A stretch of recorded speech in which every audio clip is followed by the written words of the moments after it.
back here on the GSMC Football Podcast. And for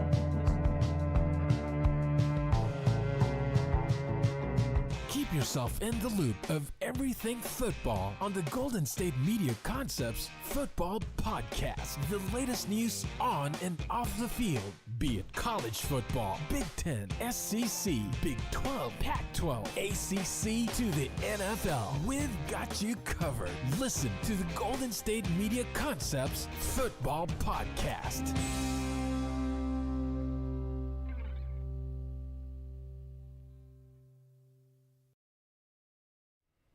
And welcome everybody to another edition of the GSMC Football Podcast, brought to you by the GSMC Sports Network.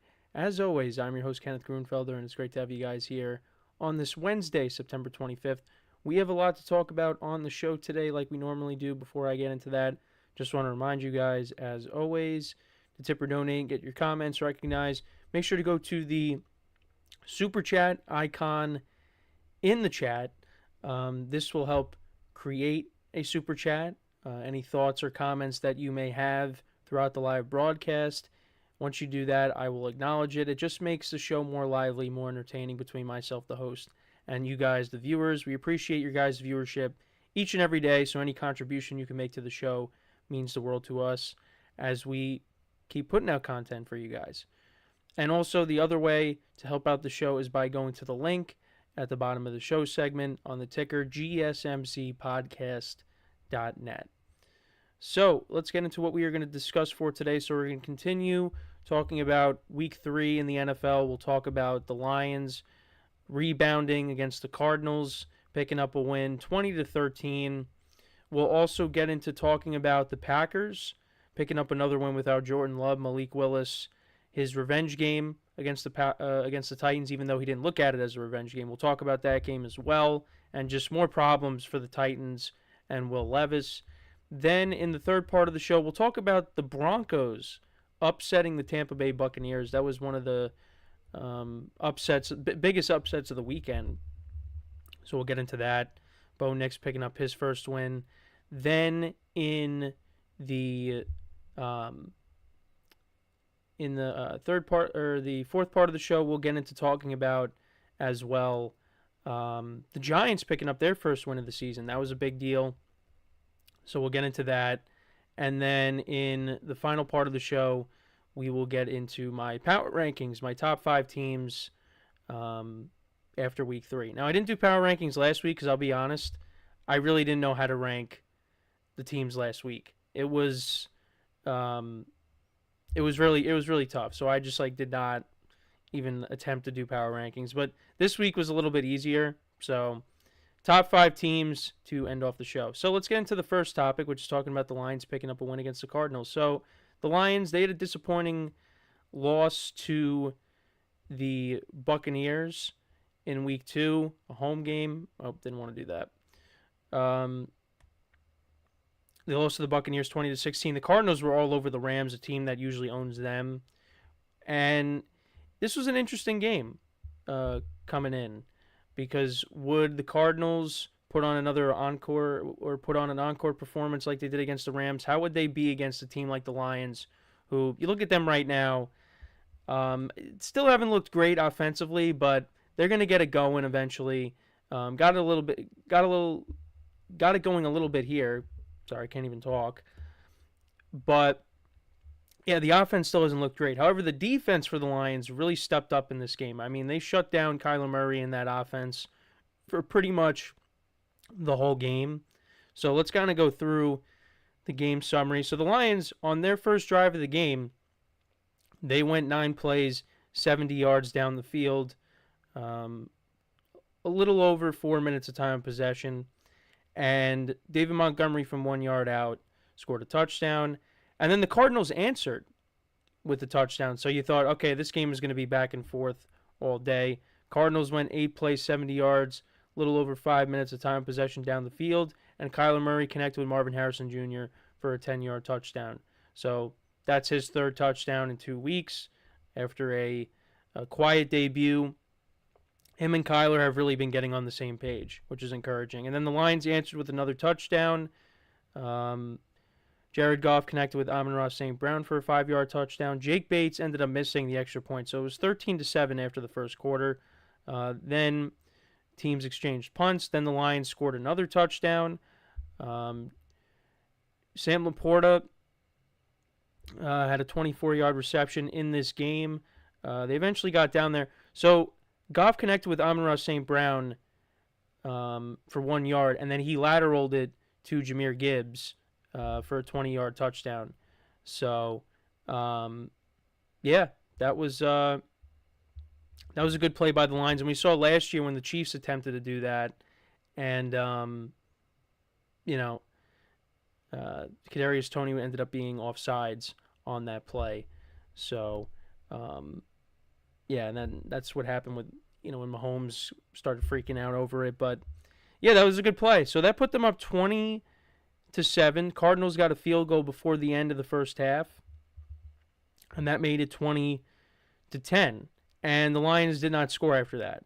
Kyler Murray threw a pick to open up the second half to Kirby Joseph. Lions punted on that. Cardinals punted again. Jared Goff threw another interception. Interceptions have been a problem for him so far this year.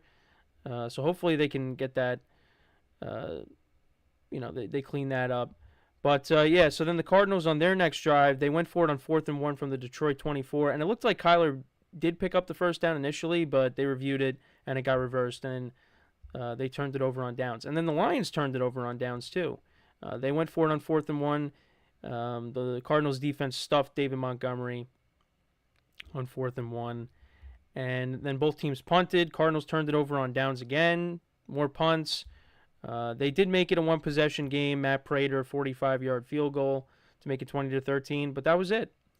So, yeah, a mixed bag from the Lions. A good first half, not so much in the second half offensively. But what you do have to be encouraged about if you're a Lions fan is the defense being able to hold down this high-powered Cardinals offense to only 13 points. And they only scored... between both teams, there was only 3 points scored in the second half. So you got to be happy about that if you're a Lions fan. However, Jared Goff hasn't been great so far. He's got 3 touchdowns to 4 interceptions to start the year. Only passed for 199 passing yards. So his numbers aren't great so far, and especially coming off of, that big contract extension that he had in the offseason. So, yeah, the Lions' offense has not been great to, start off the year. So hopefully they could figure that out. I think they will. This first month of football, there's still been some sloppiness to it. So the Lions are going to get it going. The running game has still been good. Even with Jared Goff struggling, they've still had the running game to rely upon. David Montgomery had 23 carries for 105 yards and a touchdown. Jahmyr Gibbs had 16 carries for 83 yards, and he had the touchdown. That was the lateral from Amon-Ra St. Brown, who was their leading receiver. So after a quiet week 1, he's been producing these last couple of weeks. 7 receptions for 75 yards and a touchdown. Sam Laporta had 2 for 36. Actually, Lions did lose some guys in this game. Sam Laporta, he got hurt in this game. Also, some offensive linemen got hurt as well. Brian Branch got hurt in this game. So, those are some key injuries there, and we'll keep an eye on their status moving forward. But you got to be encouraged from what you saw out of the Lions defense. Again, the Cardinals, coming off of a game where they put up 41 points, and this was a true test for them, and they got shut down. Kyler Murray went 21-34 for 207 yards, a touchdown, and a pick. Was their leading rusher with 45 yards. James Conner only had 17 rushing yards in this game. So that was very impressive by the Lions that they were able to shut down that Cardinals running game, because James Conner's had a good start to the year, and he could not get anything going in this game. Michael Wilson was their leading... Actually, Michael Wilson and Marvin Harrison Jr. both had 64 yards receiving. Marvin Harrison Jr. had the touchdown. Greg Deutsch, 3 for 35. Trey McBride, 3 for 25. Cardinals defense had a couple of sacks in this game. But, yeah, their next opponent, they take on the Commanders, so that should be an exciting game. Look at what the Commanders did to the Bengals. I think that game could be high scoring. And then as for the Lions, next week they take on the Seahawks. One of the games, we have another doubleheader on Monday Night Football, so they'll be taking on the Seahawks, a team that they've had a problem beating the last couple of years. The Seahawks have won the last 2 meetings, so we'll see how. I actually think you can even. I think it was actually last 3. Last 3 meetings. Every year that Jared Goff has been the starting quarterback, they've lost to the Seahawks. Because you can even go back to, I think, 2021. They lost to the Seahawks there. So in the Jared Goff era, he has not beaten the Seahawks as the starting quarterback of the Lions. So we'll see how it goes on Monday night. Seahawks have been playing well. They're 3-0. Lions 2-1. But yeah, let me know what you guys think about this game. What were some of your takeaways from it? It was a tough game for the Cardinals. But like I said, this does speak volumes of how improved this Lions defense is. That they were able to go in there and, shut down an offense like that. Because this offense has started to click for the Cardinals. And, these first 2 weeks, you could make the argument they should have beaten the Bills, but they didn't. And then, they were all over the Rams, and then they go up against the Lions, and they couldn't really get anything going. So, if the Lions' defense is better than what it was last year, and once Jared Goff starts to get it going, this team is going to be really dangerous as we progress through the season. So, but yeah, let me know what you guys think about this game. What were some of your takeaways from it? So, we are going to take our first break of the show. And then when we come back, we will talk about another NFC North team. We'll talk about the Green Bay Packers and their win over the Tennessee Titans. Of course, Malik Willis making his return to Nashville after the Titans traded him. And we'll also talk about the Titans, and we'll talk about this game from their perspective as well, because their quarterback continues to struggle, and they're now 0-3. So we'll get into all that. Also, Jordan Love was practicing a little bit before this game, or leading into this game. So it's possible he could be back this upcoming week against the Minnesota Vikings at home, which is a huge divisional game. So we'll get into all that when we come back from our first break of the show. So with that being said, stick around, and we'll be right back here on the GSMC Football Podcast.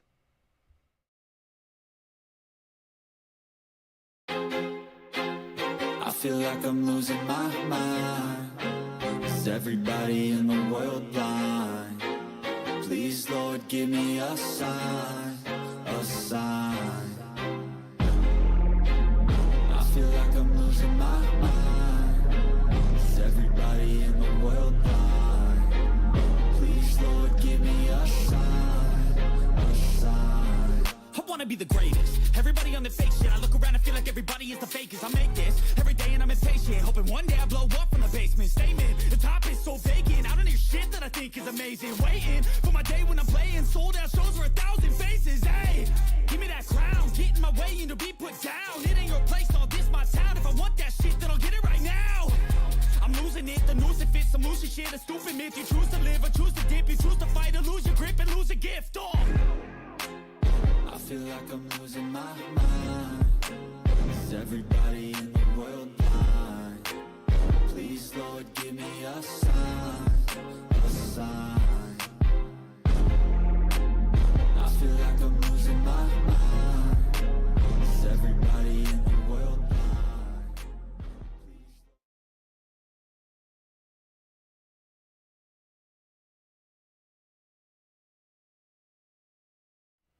All right, and we are back here on the GSMC Football Podcast, and for the second part of the show, we are now going to get into talking about the Packers picking up a 30-14 victory over the Tennessee Titans, and it was a revenge game for Malik Willis, even though to him it wasn't a revenge game, but that's what we're going to label it.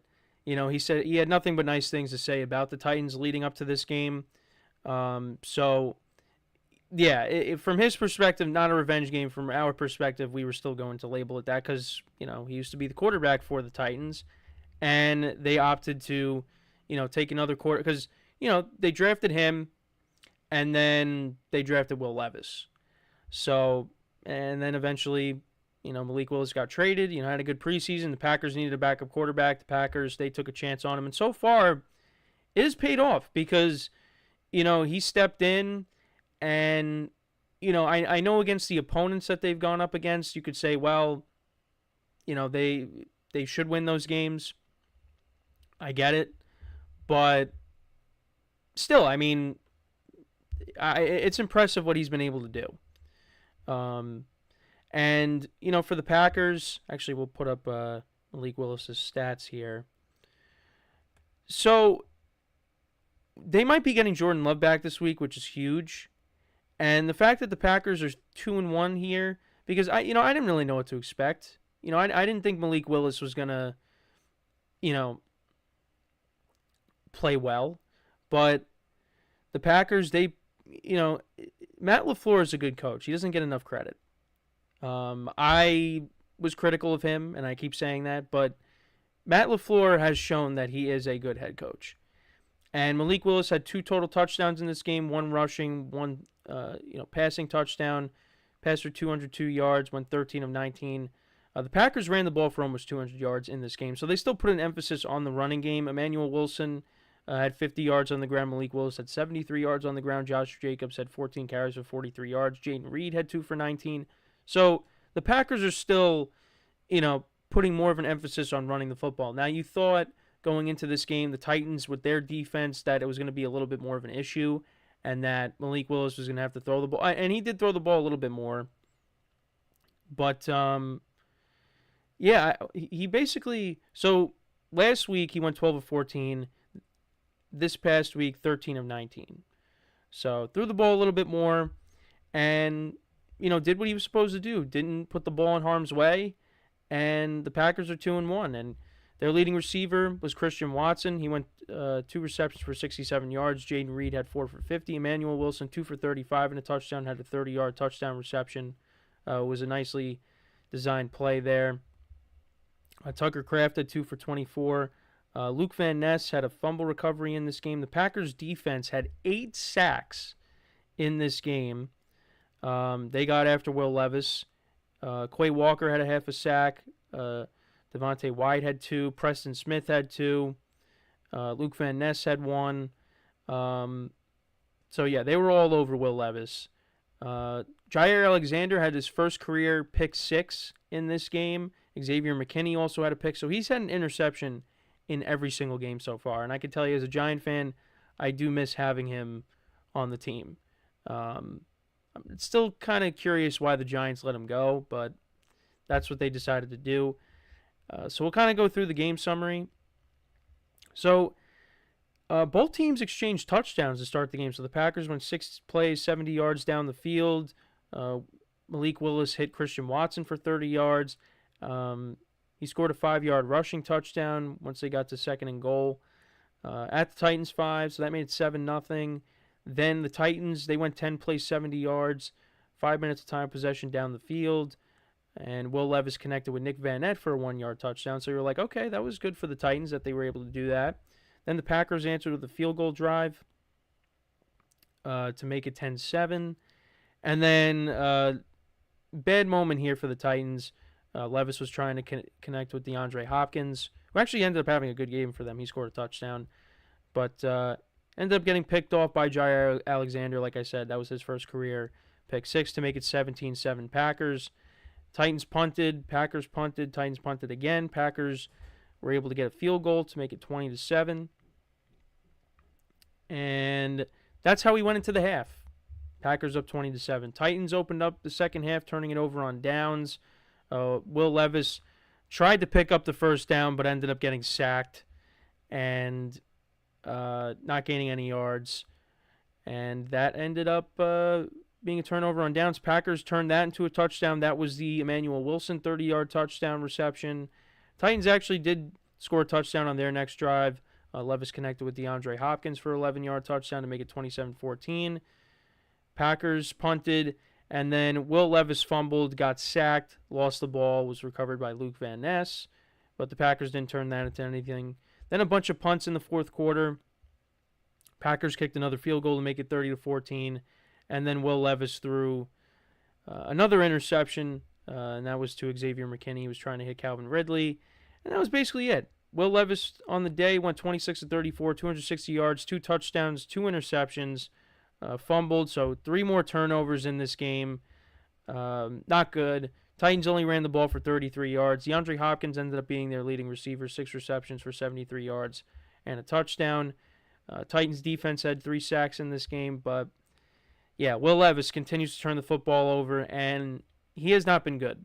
He has not been good, and you got to wonder, do the Titans make a change at quarterback at some point?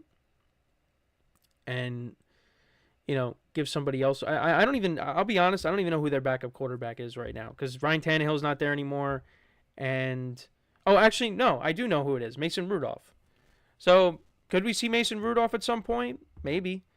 Because, Will Levis is just not playing well. Again, it's a mixed bag. He puts a touchdown drive together in the beginning, but then he'll throw a pick six, and then he'll fumble. And it's just, he still tries to do too much. And I feel like, this week they're taking on the Dolphins, and I don't even know who their starting quarterback is going to be. So that could be a winnable game. The Dolphins, they really struggled on Sunday against the Seahawks without Tua. So maybe they can win that game. And then you go into the bye week, you clean things up, and you come back, and maybe Will Levis is a different quarterback. But, since his debut, it really has been it's been downhill since then. He has not played well, and the Titans, they did a lot this offseason to put him in a better situation. And so far, he has not been good. The turnovers really have been a problem. And you wonder, how long is it going to be before, the head coach says, all right, we're giving Mason a shot. It wouldn't surprise me, because Will Levis just has not been good. And, but again, you see he'll put together drives, but then, he'll throw a pick six like we saw, and he'll fumble. It's just, we'll see. But at least for now, he's the starting quarterback going forward. As for the Packers, they've done what they've done what they can do in these 2 games without Jordan Love. This was the best case scenario for him, because, got more positive news on Jordan Love that he wasn't going to miss, an extended period of time, that, he could be back sooner. And it looks like he could be on track to play this Sunday when they take on the Vikings, which is a huge game. But you got to give credit to Malik Willis. Did what he was supposed to do. And, Matt LaFleur had good game plans going into both of these games, against the Colts and against the Titans. The Titans, people thought, including myself, thought it was going to be a tougher game on the road. Titans have a good defense. The Colts defense is not good so far this year. So, yeah. Now you get Jordan Love back, and, then this team can really take off. They could have been 3-0 if they, I think if they were 3-0, maybe Jordan Love doesn't get hurt, because, they had to try to, throw a Hail Mary at the end of the game to try to win it. So maybe, if they were winning that game, Jordan Love would not have been put in that situation, so he would have still been playing. But either way, it's a hypothetical. But the Packers are 2-1, and they're in a good spot. The defense is playing well. The running game has been very good so far, even with Josh Jacobs not having a good game. The previous week, he ran the ball 32 times, but the Packers have a good running game. And that definitely would be beneficial once Jordan Love comes back, because you could still lean on that a little bit. Ease him back into it. Don't ask him to throw. Of course, if the Packers are, down, they're going to have to throw the ball more. But, they want to ease Jordan Love back into it. And this running game, with Josh Jacobs, with Emmanuel Wilson, Marshawn Lloyd got placed on IR. But Packers running game is good. So that's what they are probably going to continue to rely upon until Jordan Love gets back to, close to 100%. So, but yeah, an impressive victory for them. And like I said, they take on the Vikings this Sunday, which is a massive game. The Vikings right now are on top of the division, and I had them at the bottom, so I've been wrong about them. Even though, again, like I talked about how good their roster is, it's just they had a tough schedule to start the year, but they're 3-0, and it's really not like they've beaten lesser opponents. Well, other than you could say the Giants, but they've beaten some very good teams. So, and don't be surprised if we see the Vikings a little bit later in the show when I talk about my power rankings. So, but yeah, let me know what you guys think though about the Packers-Titans game. What were some of your takeaways from it? Let me know in the comments. So before we go to break, I just want to remind you guys once again to tip or donate and get your comments recognized. Make sure to go click on the Super Chat button in the chat. This will help create a Super Chat of any thought or comment you may have throughout the live broadcast. I will acknowledge it. It just makes the show more lively, more entertaining between myself, the host, and you guys, the viewers. We appreciate you guys' viewership each and every day as we put out content for you guys each and every day. So any contribution you can make to the show means the world to us. And also the other way to help out the show is by going to the link at the bottom of the show segment on the ticker, GSMCpodcast.net. So when we come back from our second break of the show, we'll talk about Bo Nix picking up his first victory in the NFL as him and the Broncos upset the Tampa Bay Buccaneers in Tampa 26-7. So we'll get into that when we come back from our next break. So with that being said, stick around, and we'll be right back here on the GSMC Football Podcast. Looking for your daily fix of sports talk without having to pay for it? GSMC Sports Network is available on YouTube. Just search GSMC Sports Network. Get your fix of daily sports talk shows on YouTube, absolutely free. NFL, college football, NBA, MLB, MMA, UFC, fantasy football, and so much more. GSMC Sports Network has shows running all day long, with new sports shows starting every 2 hours. Just like on your favorite cable sports channel, except GSMC Sports Network is absolutely free. Just search GSMC Sports Network on YouTube to catch one of your new favorite shows, like the GSMC College Football Podcast, Chip Shot Football Podcast, Hoops and Heels Women's Sports Podcast, GSMC Basketball Podcast, and so many more. Check it out for yourself. GSMC Sports Network, now available on YouTube absolutely free. Search GSMC Sports Network on YouTube right now.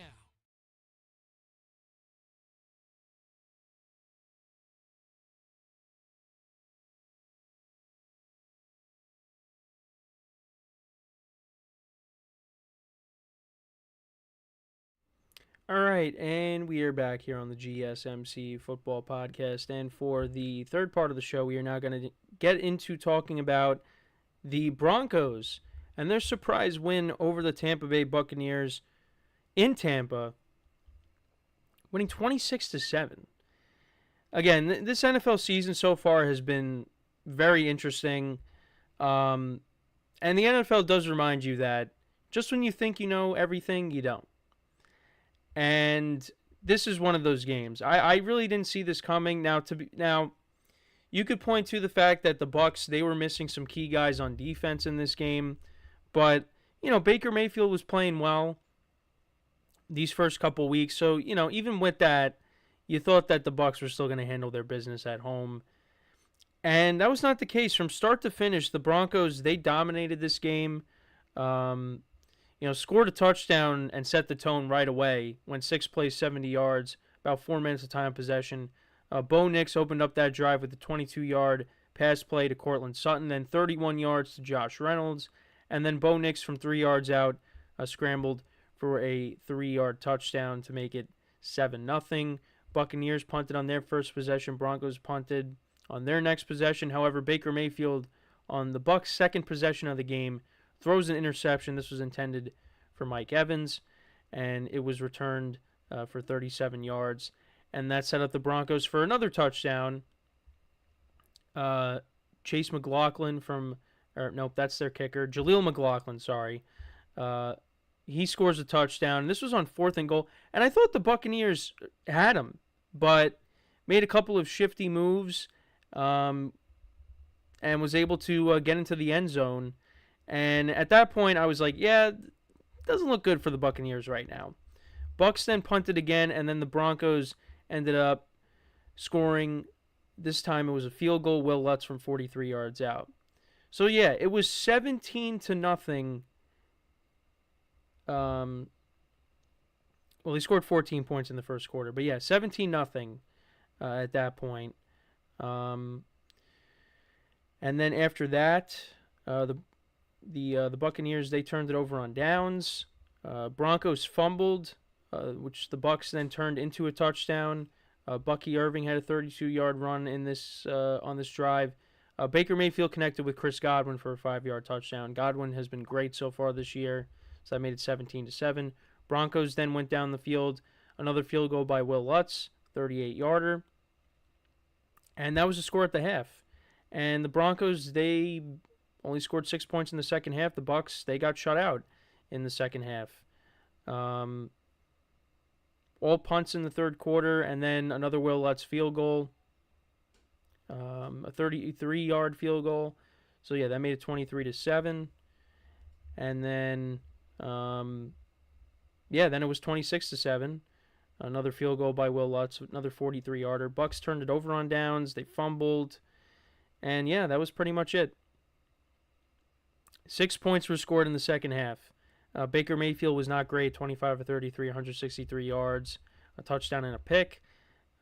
Bucky Irving was the leading rusher, 70 yards rushing on the ground. Chris Godwin, 6 for 53 and a touchdown. Cade Otton got it going, 7 receptions for 47 yards. Mike Evans only had 2 for 17, had a quiet day. Cade Otton actually had a fumble in this game. No sacks by the Bucs defense. Could not get any pressure on Bo Nix. And Bo Nix went 25 of 36 for 216 yards, no touchdowns, no interceptions. Had 47 yards rushing and a touchdown. Cortland Sutton was the leading receiver, 7 receptions for 68 yards. Javonte Williams lost a fumble in this game. 7 sacks by the Broncos defense. So their defense showed up in this game. And yeah, the Broncos, they got a win, which I did not expect. I thought the Bucs were going to get it done and improve to 3-0, but now they are, now they're 2-1, and they take on the Eagles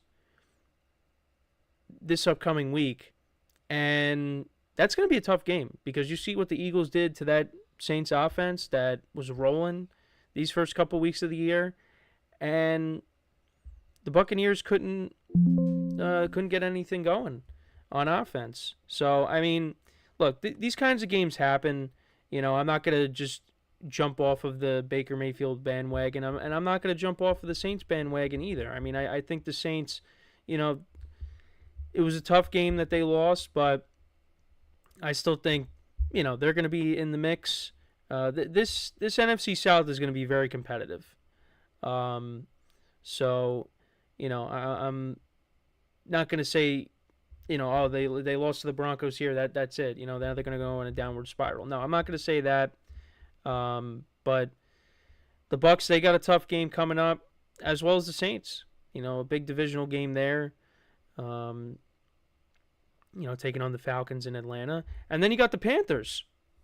Panthers picked up a win, so you got a couple of 2-1 teams, and you got a couple of 1-2 teams. So that division is going to be very competitive. And maybe the Panthers continue to make noise with Andy Dalton now at quarterback. I mean, they looked like a much different team than what we saw in the previous 2 weeks now with Andy Dalton at quarterback. Although Adam Thielen was placed on IR, so that's that affects that offense a little bit. But yeah, no, you got to give the Broncos credit here. Their defense, that was, Bo Nix did what he was supposed to do.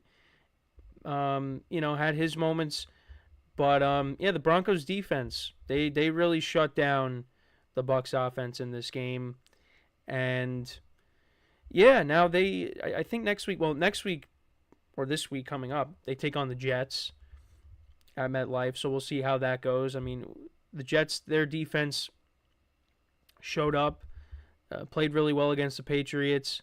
Although you could say, well, the Patriots offense is not great, but that's going to be a test for Bo Nix in that offense. Can they, repeat what they did in this game? I'm not sure because the Jets defense is not banged up like the Bucs defense is. So, but we'll see how that defense matches up against Aaron Rodgers and that Jets offense. Can they give Aaron Rodgers a hard time? Similar to what the 49ers did. But I can tell you that rust is gone for the most part from Aaron Rodgers. He looked really good, last Thursday. So, that'll be a test for the Broncos. But, them picking up a win here was big because, again, I don't really have the Broncos winning a lot of games this year. But this is at least encouraging that they were able to, pick up a win. But I think more of the story was the Broncos defense, So we'll see what happens going forward. Like I said, when they take on the Jets, and then for the Buccaneers, like I said, they take on the Eagles. And last year, they played the Eagles twice. And the first game, the Eagles dominated. The second game, the Buccaneers dominated. Because the Eagles were just in a free fall at that point. And I feel like the Eagles team that we're going to see on Sunday when they take on the Buccaneers is going to be more of the Eagles team that we saw against the Saints. So that's going to be an interesting game. Both teams are 2-1 going into this game. So obviously we'll talk about it on Friday when we preview all of the games. But yeah, it's how the Eagles defense played on Sunday, that really showed me something. So, yeah, so this was one of the surprising games of the weekend. Let me know what you guys think, though, about this game. What were some of your takeaways from it? Again, don't want to overreact to things. But, you saw the Buccaneers lose. You saw the Saints. They only put up 12 points against the Eagles. Those teams have kind of come back down to earth a little bit. And like I said, this NFC South is going to be very competitive. Because I still think the Falcons, although the Falcons in week 1 was not great, but the Steelers didn't score any touchdowns. Week 2 they had that comeback win against the Eagles. And then they almost beat the Chiefs. They probably should have beaten the Chiefs, but it didn't happen. So yeah, this division, was kind of a laughing stock at one point. That's not the case anymore. So, yeah, we'll see what happens on Sunday when these teams go up against their respective opponents. Again, the Broncos got to stay east to take on the Jets, and the Bucs. They're going to be right where they are. They got the Eagles coming to town now. So, let me know what you guys think about this game. Like I said, let me know in the comments. So when we come back from our next break, we will talk about the New York Giants. We'll talk about their first win of the season over the Cleveland Browns. And, we'll also talk about, similar to like we did in the first segment, we'll talk about the quarterback for the Browns as well, Deshaun Watson, who once again just did not play well. And Browns might have to make a decision at some point because this season could unravel if, he continues to play bad. And that was more of the case here. And, of course, we're going to give the Giants their flowers for picking up the win because I'll be honest, I thought this would be a game that they could win. I just didn't know if they would win. And that's what ended up happening. So we will get into all that when we come back from our next break. Obviously, the theme of the show so far has been, defense.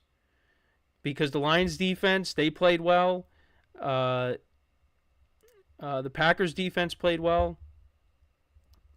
The who we just talked about here in this segment, the Broncos, their defense, and now we're going to talk about another defense that played well with the Giants. So this was kind of a defensive themed show, if you really think about it.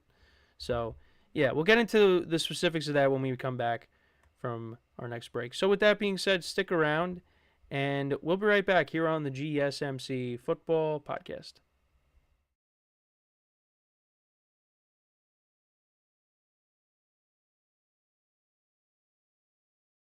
For the best and latest podcasts available anywhere, go to the podcast app on your cell phone and type in GSMC to access free content-rich podcasts on health and wellness, book reviews, sports, entertainment, relationships, social media, movies, technology, finance, and even weird news. Subscribe and download the GSMC Podcast Network's family of shows, available everywhere podcasts are found.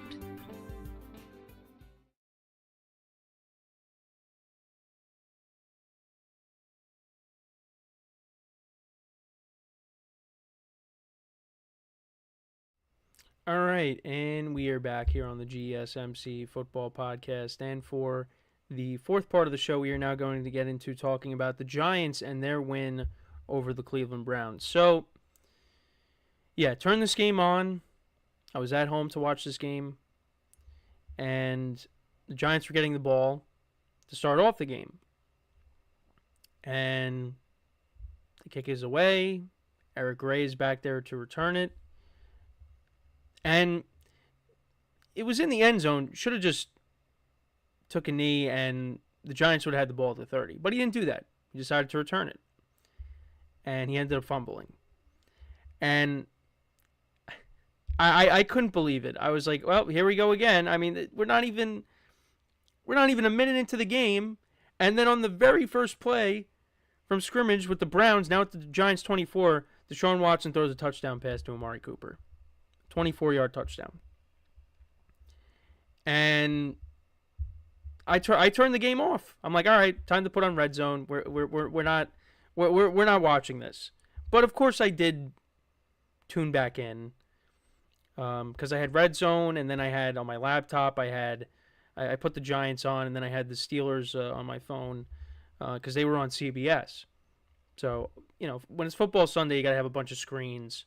So you can watch multiple things at the same time. But, yeah, so I did turn the Giant game back on. And so after that, the Giants, on their first drive of the game, because it didn't happen when they got the ball to start off the game because they fumbled, they did nothing with it. 3 and out immediately.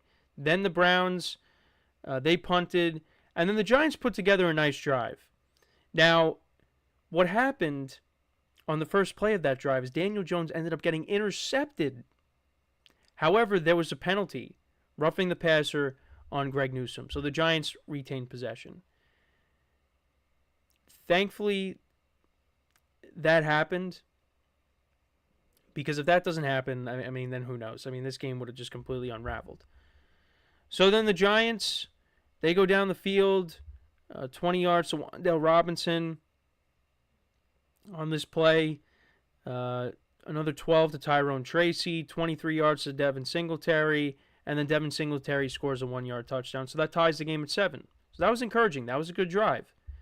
Browns punted, Giants punted again, Browns punted, and then the Giants put together another touchdown drive. This was about 7 minutes time possession down the field.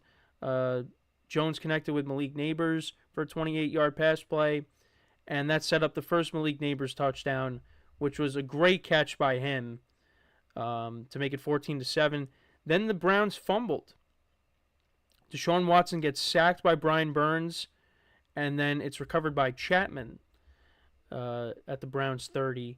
And then the Giants turned that into a touchdown. Malik Nabers, 5-yard touchdown reception. So it was 21-7 at the half. And that was the last time the Giants scored. So the Browns, they punted to start off the second half. The Giants then fumbled. Devin Singletary fumbled. That's been a problem so far this year for him, so hopefully he cleans that up.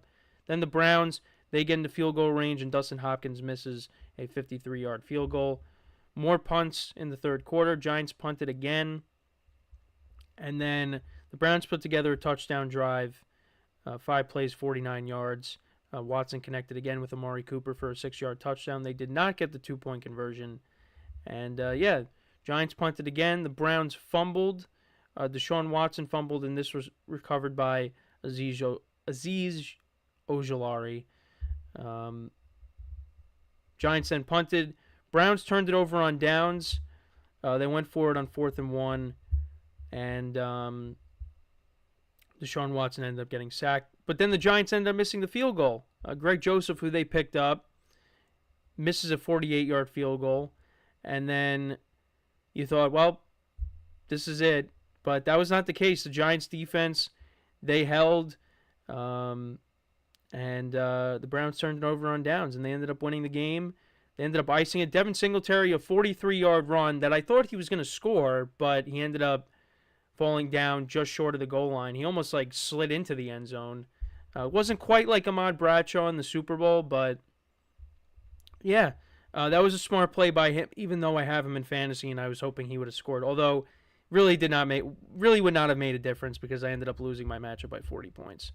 So, but yeah, that was a big win for the Giants, although they did get shut out in the second half. Daniel Jones was okay. A decent game for him. 24-34, 263 yards, 2 touchdowns, no interceptions. After that rough week 1, he was okay against the Commanders and, was decent here. So, it's been a, encouraging couple of weeks for him. And then for the Giants running game, Singletary was their leading rusher, 65 yards on the ground and a touchdown. Also had the fumble. Tyrone Tracy had 23 yards on the ground. Jones had 20 yards on the ground. Malik Nabers, of course, was their leading receiver. 8 receptions for 78 yards and 2 touchdowns. Wan'Dale Robinson had 7 for 61. Singletary had 4 for 43. Eric Gray lost a fumble. That was on the kickoff. Singletary lost a fumble. Jones fumbled but did not lose it. Elijah Chapman, he recovered a fumble. Aziz Ojulari, he recovered a fumble in this game. So, Giants had a couple of turnovers in this game off of Watson. And then the pressure really got to Watson in this game. Micah McFadden had half a sack. Jason Pinnock had a sack. Brian Burns, Chapman, all had sacks. Dexter Lawrence had 2. Kayvon Thibodeau had a half a sack. Bobby Okereke had half a sack. Nunez Roches had a sack in this game as well. Ojulari had a sack. 8 sacks in total on the day for the Giants defense. And that is very encouraging. That is what I was excited about going into the season with this Giants defense. This defensive line. And they got after Watson. Now, the Browns' offensive line is banged up, so you could point to that. But you got to be encouraged by what you saw about the Giants defense. They really played a great game, and they got stops when they had to. They really stepped up. And then as for the Browns, again, Deshaun Watson, not great. Did have 2 touchdowns in the game. Only 196 yards passing. The Browns really didn't run the ball great in this game. 69 yards on the ground. Amari Cooper had a good game, 7 receptions for 86 yards and 2 touchdowns. But yeah, 2 fumbles by Deshaun Watson. Browns defense only had 2 sacks in the game. So yeah, another disappointing performance by the Browns. They just have not looked great on offense. And you really got to consider maybe you sit Deshaun Watson down. Now, there's no indication that that's going to be the case, but you figure at some point they might do that. And I feel like they should, because he just doesn't look like the same guy. And since they got him, really has not looked like the same guy. And, you got a very good defense. You got good skill position players. I think you might have to make a change. But that's not up to me. But as for the Giants, this was however you want to look at it, this was a huge win for this team. After what happened last week when you scored 3 touchdowns and you lose because the other team kicked 7 field goals and you didn't have a kicker, this was a game that the Giants had to have. And believe it or not, I actually did pick them in my spread pool. I felt like the Browns' offense does not look great. The Giants, they're desperate. They need to pick up a win. So I took them with the points. I didn't know. I said this is a game they could win. I don't know if they will win, and that's what ended up happening. Although they did get shut out in the second half. They got to put together a full game. And we'll see if they do that on Thursday or tomorrow night when they take on the Dallas Cowboys. That is a huge game. Cowboys are a team that has owned the Giants really since the Super Bowl. Last time the Giants won the Super Bowl. I mean, it's really just been one-sided. I mean, the Giants had a couple of blips in there where, they got wins. I mean, they swept the Cowboys in 2016, and then in 2020 with Andy Dalton at quarterback. But other than that, it's been one-sided. And the Giants are going to be looking to change the tides. Because the Cowboys, look at how they've played. The offense, I mean, in the fourth quarter, Dak and the Cowboys, they made a comeback, but they fell short. But that defense has been a problem. And that's a defense that the Giants can take advantage of. They've been running the football decent. Malik Nabers has been a stud so far. Giants could definitely put up points against the defense of the Cowboys. But how is that Giants defense going to do against the Cowboys offense? But that's something that we will talk about tomorrow. But as for the Browns, they take on the Raiders. Raiders coming off of a disappointing loss to the Panthers at home, and now they got the Browns coming in. Raiders are going to be looking to do the same thing that the Giants did, and that's just give Deshaun Watson a hard time and get to the quarterback. And now the Browns got to deal with Max Crosby and that defensive line for the Raiders. So, yeah, good win for the Giants. For the Browns, yeah, it's really been a disappointing start. And they're fortunate that they went up against the Jaguars, another team that's struggling, because you're going up against anybody else, it could be 0-3 right now. But they're fortunate enough to be 1-2. Again, you look at that AFC North. Steelers are 3-0. Bengals are 0-3. And then you got a pair of 1-2 teams in between that. So the division's kind of lopsided. I kind of had it as the opposite, but that doesn't mean that it can't change. It's still a long season, but yeah, that's how the AFC North is looking. And then when you look at the NFC East, if the Giants would have beaten the Commanders, they'd be tied for first place right now. So, but tomorrow night is a huge game for both teams, and the Giants will be looking to kind of change the way things have been. And we'll get into that. We'll talk about it tomorrow. But loved what I saw from the defense. Hope that continues. Jones has been okay these past couple of weeks. Nabers has been awesome. Singletary got to clean it up with the fumbles, but he's been good. So there's things to like about the Giants. And you're hoping that they can continue this. And really, when you look across the league, I mean, yes, the Buffalo Bills look amazing. The Vikings look really good. The Chiefs are 3-0, but, they got some issues. The league's kind of wide open. So we'll see what happens. Suddenly, I look at the Giants' schedule, and I'm like, you know what? Maybe they can turn it around here. If they keep playing how they've been playing these last couple of weeks. Because they could have been 2-1. If they had a kicker, they'd be 2-1 right now. But, again, can't dwell on the past. And how the Commanders looked against the Bengals should make you feel a little bit better. Knowing that, okay, I mean, the Commanders look like they got themselves a quarterback. Their offense is heading in the right direction. So, but Giants should have won that game if they had a kicker. So, but let me know what you guys think about this game. What were your takeaways from it? Let me know in the comments. So we are going to take our final break of the show, and when we come back, we will do our power rankings. We will list our top 5 teams after week 3. So for one final time today, stick around, and we'll be right back here on the GSMC Football Podcast.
All right, and we are back here on the GSMC Football Podcast. And for the final part of the show, we are now going to get into talking about my power rankings, my top 5 teams after Week 3. And again, it's tough. It's tough. These are very hard to do, but let's get into it. So, starting off I got to change some things around here, but starting off, hang with me. We're gonna get it up. Starting at number 5, we got the Philadelphia Eagles. That's right.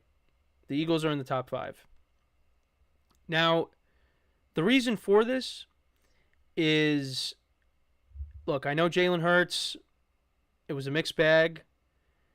Had some bad turnovers in the game, but the Eagles put up 460 yards of total offense in this game without A.J. Brown. And then they lost Devontae Smith later in the game. So they were down their top 2 wideouts. The big thing for me here is just the degree of difficulty. They were playing against a team that put up 40 points in Week 1, 40 points in Week 2. Now they got to play them in their building. The Eagles' defense did not look great the first 2 weeks. But here was locked down.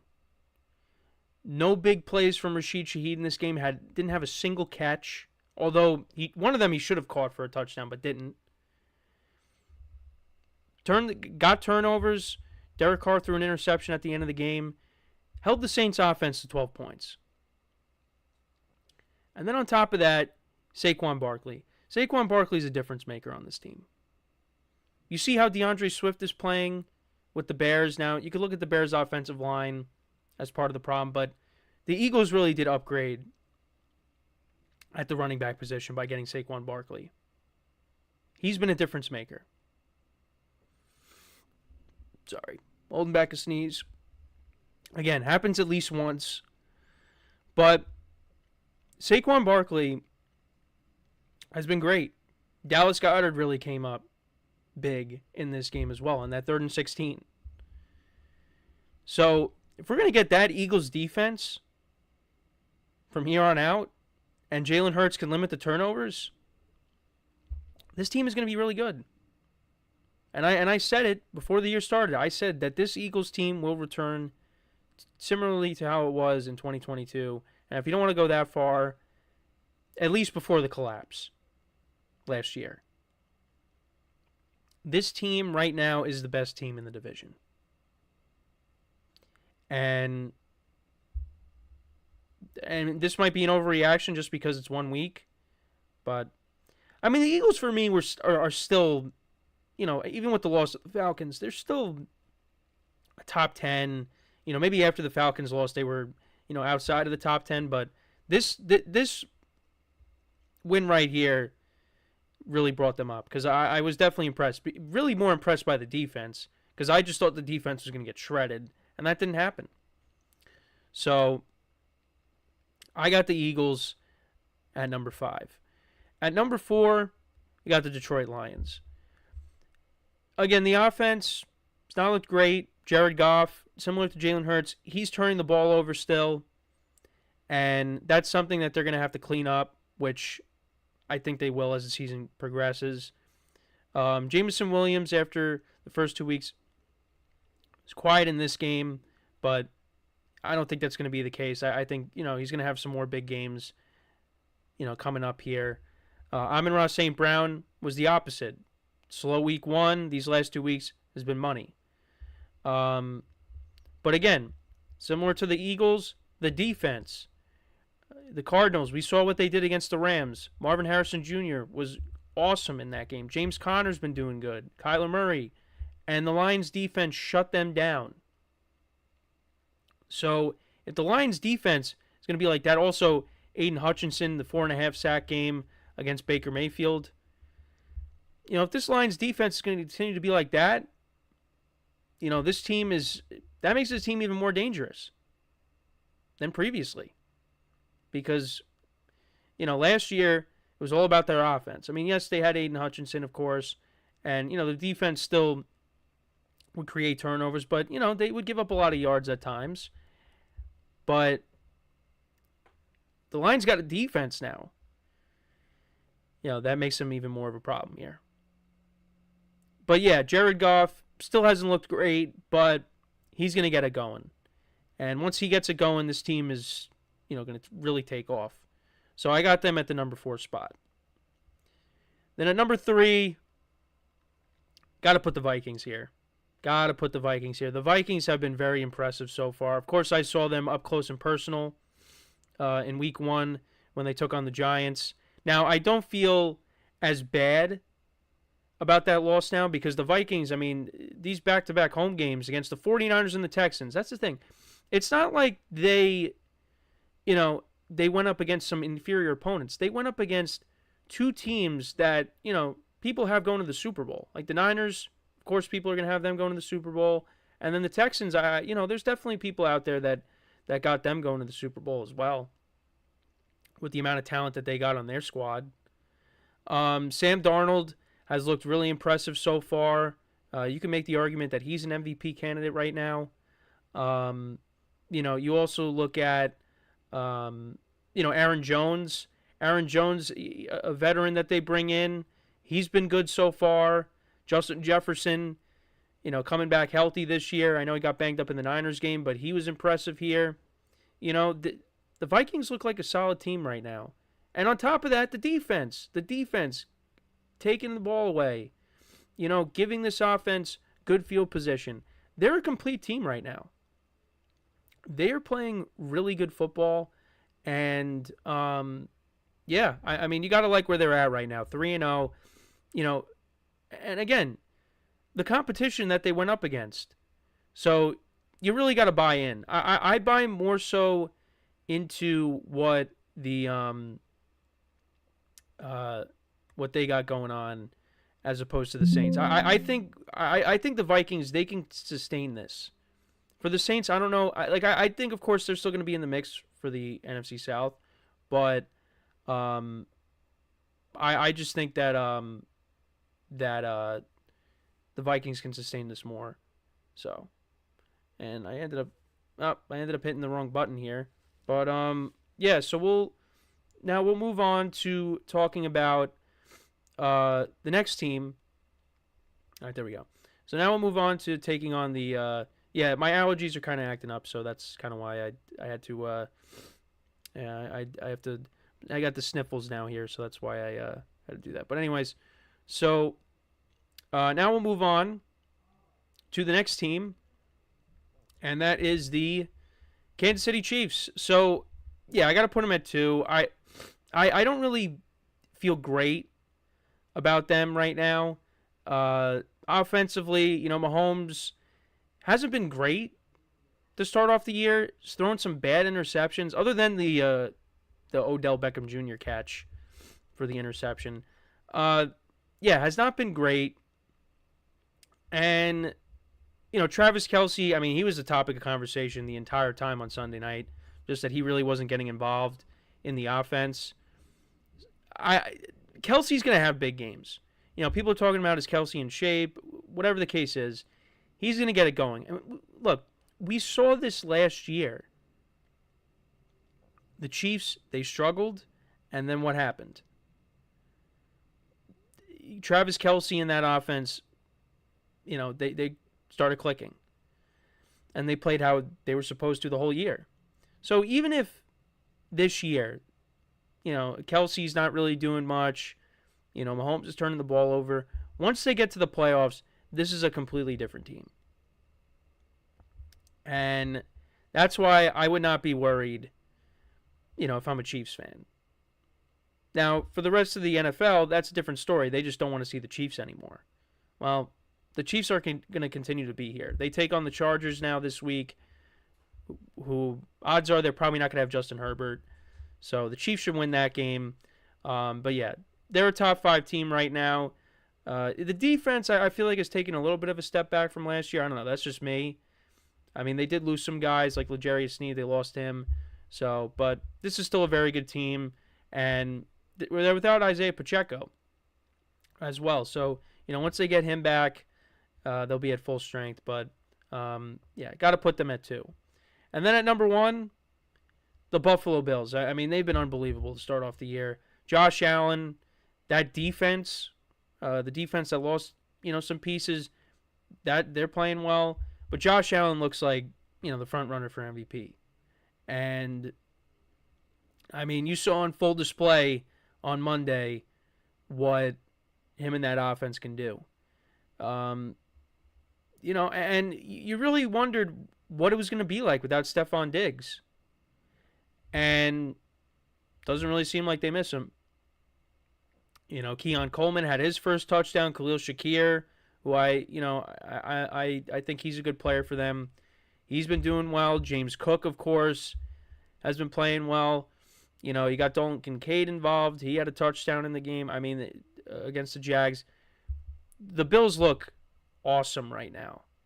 And could this be the year that they finally get it done and get past the Chiefs in the playoffs? I mean, that's way down the line, but right now, you got to like how they're playing. And the other thing, too, is Josh Allen is not turning the ball over. He's not turning the ball over. And that is very encouraging, because if he can continue that, this team's going to be in good shape. And you look at the AFC East, right now it looks like it's going to come down to the Jets or the Bills. And they're playing each other in a few weeks. Week 6 on Monday Night Football at MetLife Stadium. That is going to be a humongous game that I cannot wait for. So, yeah, I got them at number 1. I mean, they're just playing lights out football. So to kind of go through it again, 5, we got the Eagles, 4, the Lions, 3, the Vikings, 2, the Chiefs, and then at 1, we have the Buffalo Bills. Let me know what you guys think about these rankings. How would you rank your top teams in the NFL? Your top 5. Let me know in the comments. I feel like that's a good top 5. But it's hard. You guys know me. I've said it a lot. I'm not a big fan of doing rankings because they're just impossible. Because you can make the argument for who should be in the 5. You could say the Saints still should be in the 5, but and the Buccaneers, I mean, they were top 5 going into. You could make the argument for them going into the week against the Broncos, but then they laid an egg. So it's really tough. It's really tough. So yeah, with that is all the time that we have for today. I thank you guys for tuning in. Make sure to give all the other shows some love, like I always say.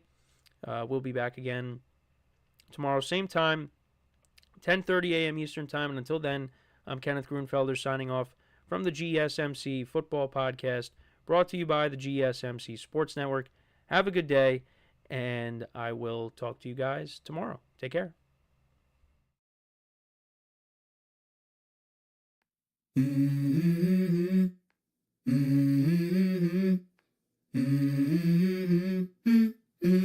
Let's go. I wake up to a little bit of drool on my pillow, feel like it's gonna be a bad day. Yeah, I'm tired of shit, and the coffee ain't hit yet.